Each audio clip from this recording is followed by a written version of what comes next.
दादी आज कोई भूतिया कहानी सुनाओ ना, बहुत मजा आएगा। ठीक है बेटा, लेकिन यह कहानी सुनने के बाद शायद तू रात को अकेला सोने से डरेगा। बहुत साल पहले एक आदमी था, नाम था विक्रम। वह एक छोटे से गांव में अकेला रहता था। गांव के बाहर जंगल की तरफ एक पुराना टूटा फूटा मकान था जिसे लोग भूतिया हवेली कहते थे। गांव वालों का कहना था कि वहां कोई रहने नहीं सकता। जो भी वहां गया या तो गायब हो गया या फिर पागल होकर लौटा। लेकिन विक्रम अंधविश्वास पर यकीन नहीं करता था। उसने उस हवेली को सस्ते में खरीद लिया और वहीं रहने चला गया।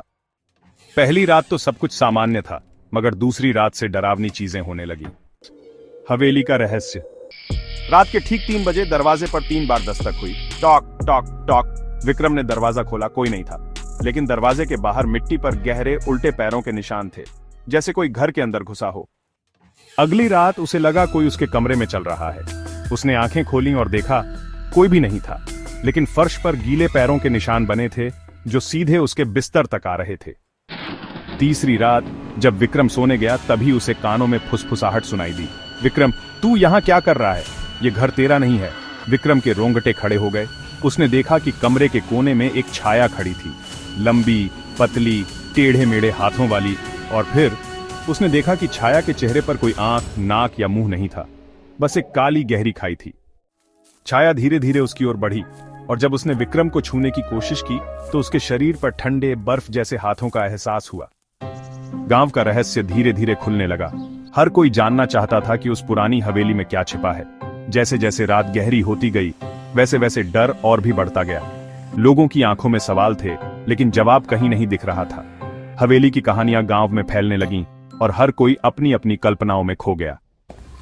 विक्रम भागकर मंदिर पहुंचा और गांव वालों को सब बताया। गांव के बुजुर्गों ने कहा, तेरी जान बच गई बेटा। उस हवेली में रहने वाला कोई इंसान नहीं, बल्कि एक आत्मा है जो हर 50 साल में एक नया शरीर खोजती है और जो भी वहां जाता है उसे अपना शिकार बना लेती है। उस रात के बाद विक्रम ने हवेली छोड़ दी और फिर कोई भी उस जगह पर नहीं गया।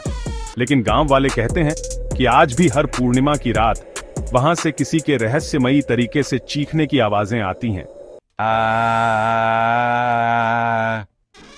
दादी, क्या ये सच्ची कहानी है? बेटा, ये तो मुझे नहीं पता, लेकिन यह हवेली आज भी उस गांव में है। और कुछ लोग अब भी कहते हैं कि जब कोई अकेला होता है तो वहां से हल्की हल्की फुसफुसाहटें सुनाई देती हैं। विक्रम, तू यहाँ क्या कर रहा है?